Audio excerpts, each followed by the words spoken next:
متاعا لكم ولأنعامكم. فإذا جاءت الصاخة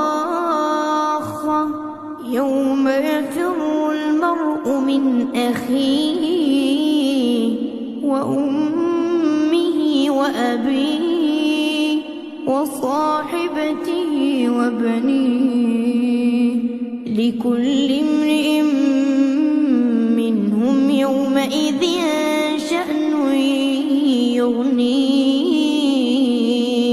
وجوه يومئذ مسفرة ضاحكة مستبشرة ووجوه يومئذ عليها غبرة ترهقها قترة أولئك هم الكفرة الفجرة.